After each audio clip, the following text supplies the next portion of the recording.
Hello, I'm Galip Tolay, Research Director at Al-Sharq Forum. Today in Washington we have Joseph Bahout, visiting scholar at Carnegie Endowment for International Peace. Joseph, recently you have had a research paper published by Carnegie which entitled The Limits of Unraveling and the Limits of Taif Agreement. And because one of the reasons that this research paper was very relevant is because there has been much more allusion to the Lebanese case. First, what was the general contour of the Taif agreement that brought the Lebanese civil war to an end? Yeah. In fact, as you said, the Taif agreement in fact can be read through two angles. It is a ceasefire agreement, in fact. It's the way of ending the Lebanese war, 15 years of war, and it is also a way of laying the ground for a new constitution in Lebanon. So it was a dual accord in a way.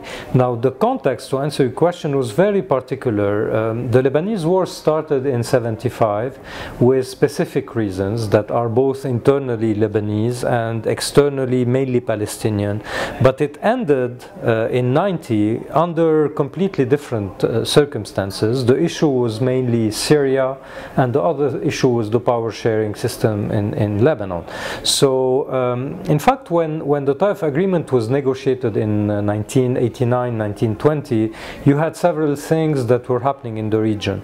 The end of the Cold War, first of all, internationally, that put aside the Soviet Union and opened the way for kind of unilateral power of the Americans in the region. Second, the invasion of Kuwait by Saddam Hussein, that led also to the American intervention in the region. Third, the fact that Syria emerged out of 15 years of war as the sole victor, in fact, of this endless and bloody war. So all this led to a kind of international will, a regional proper condition, and a local fatigue by all fighters that led them to accept the Taif agreement. Now what we forget very often when we talk about the Taif agreement, in fact, is that the Taif agreement did not really change the system in Lebanon. It only reshuffled the classical sectarian political system in Lebanon, meaning the system that in fact allocates political power to communal and religious sects in the country. It changed the proportions of the allocation, but it didn't change exactly the nature of the system. The second very important factor of the Taif agreement is that it completely legitimized the tutelage and the power of Syria over Lebanon that endured until 2005. So after that period of 2005, all these factors in fact unraveled slowly or quickly, for some of them quickly, which led in fact the Taif agreement to be today in a very deep crisis. You said that Taif agreements basically envisioned a political power sharing based on the sectarian lines. But when it comes to state structure, what kind of state structure did it envision? Was it centralized? Was it quite decentralized? Once again, the Taif agreement did not invent the sectarian political system. It reshuffled it. Now, what is the sectarian political system? It is both, as you say, a centralized state construction. Lebanon is not a decentralized state, but at the same time, it decentralized and more or less federalized all things related to personal status. So it's not a political decentralization, it is a personal decentralization, meaning that the laws pertaining to everything having to do with religious, social, societal, cultural identity is left to the communities to take care of, and the political decision is in the central state. However, the central state is carved up and divided between the several communities that share power. For example, the President of the Republic becomes a Christian, the Prime Minister is Sunni Muslim, and the Speaker is Shia Muslim. All this is a custom, it's not written in the Constitution. So you have a mix between centralization and personal federalization or decentralization, which is in fact a way of modernizing the old Ottoman system of the millet. So you have a political power that is more or less centralized, doesn't mean it is unified, but it is centralized, and a decentralized decision on the level of personal status given to the communities in matters of day-to-day life and personal life, like marriage, inheritance, birth, and etc., etc. How has this system worked for Lebanon when you reflect back on it? Now, you know, the Lebanese system has really a lot of detractors and a lot of defenders. Now, both are right. The Lebanese system, because it was a power sharing based on fixed identities that were more or less over-constructed, it led to a kind of, first of all, of paralysis of the decision making in the country, because all communities, by the spirit of the sectarian political system, have a veto power on decision. So you have a paralysis. Second, you open the way to a kind of over-consolidation of sectarian identities in the country and in the society, which in fact impedes the construction of a citizenship. And third, this opens the way to a lot of corruption also, because the political leadership based on this system opens a huge leeway for patronage, cronyism, and etc., which lead also to corruption. Now, this is on the bad side. Now, the defenders of the system could say that in fact this system, compared with other systems in the region, protected the communal groups, protected the religious groups. It probably took some rights from the citizens, but it gave rights to the communal groups, whereby in other countries of the region, under the label of a non-sectarian system, like in Iraq or Syria under the Ba'ath rule, you had an apparently sectarian system. However, you had a hidden sectarian behavior that in fact led to very severe and very dramatic consequences. The second thing that the Taif agreement, according to its defenders, guaranteed is, in an authoritarian environment in the Middle East, is a relative democratic political life that Lebanon had. Now, it was relative, it was not complete.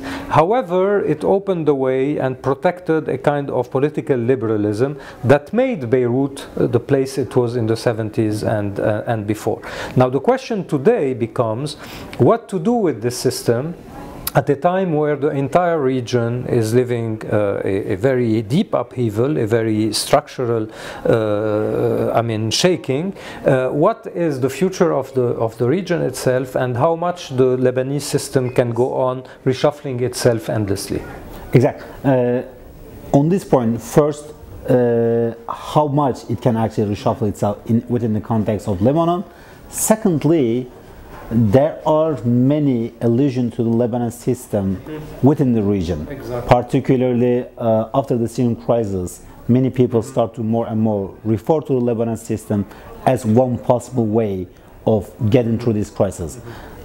In your judgment, how applicable is the Lebanon system for other crisis countries that we are witnessing in the region?